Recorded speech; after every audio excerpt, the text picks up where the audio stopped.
Shalom almal en welkom by Makrot. Hierdie week begin ons 'n splinternuwe boek in ons Torah lees.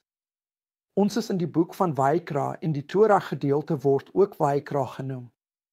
Dit is interessant dat wanneer ons kinders grootmaak, die heel eerste boek wat ons hulle leer die boek van Vayikra is. Wat beteken en hy het geroep? Binne in die woord Vayikra sien ons twee woorde wat genoem word. Die eerste woord is die woord jakar, kosbaar, en die tweede woord is die woord kara, om uitgeroep te word. As jy hulle saamvoeg, kry jy die uitdrukking, die kosbare roeping. Maar binne in hierdie Torah gedeelte sien ons 'n groot misterie.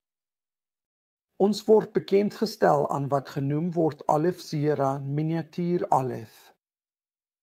Waaroor gaan dit alles? Laat ek verduidelik.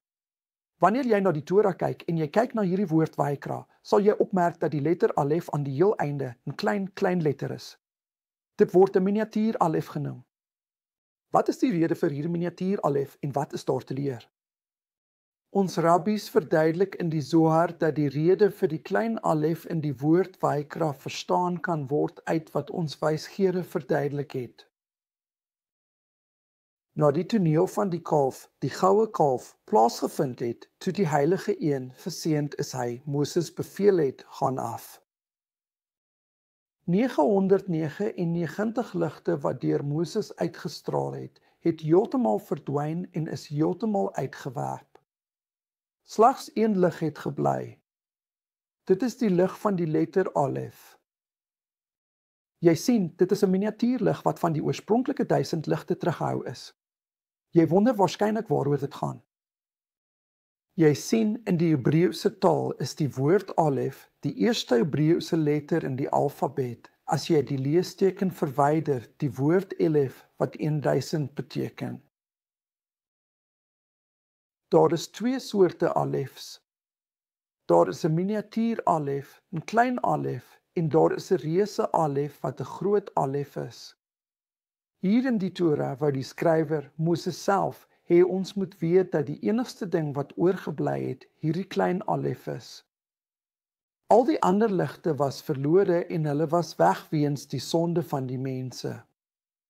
En hier het ons wyses verduidelik en ek haal aan, dat die sonde van die Joodse volk veroorsaak het, dat 1000 dele lig van Moses verwyder is en sy gebrek het ook hulle sin geword. Die Joodse volk moes dus die finale ballingskap ondergaan, waarna ons verwys as die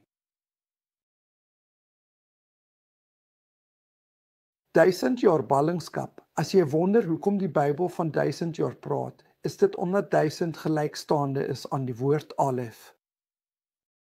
En dit is iets waaroor ons almal vandag in ons Makrot moet nadink.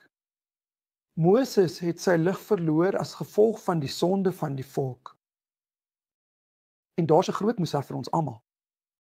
En nou verstaan jy hoekom die boek Levitikus die grondslagboek is, wat ons altyd eerste vir ons kinders leer.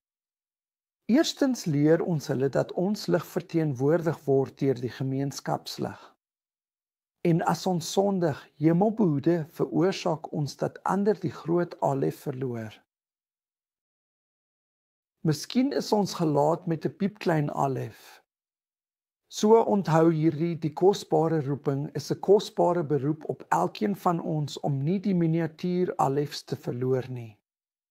Soos die miniatuur Alefs bymekaar kom, vorm ons een reuse Alef, 'n reuse proklamasie aan die God van Israel. Wat 'n pragtige les vir ons. Moenie jou kosbare roeping verloor nie.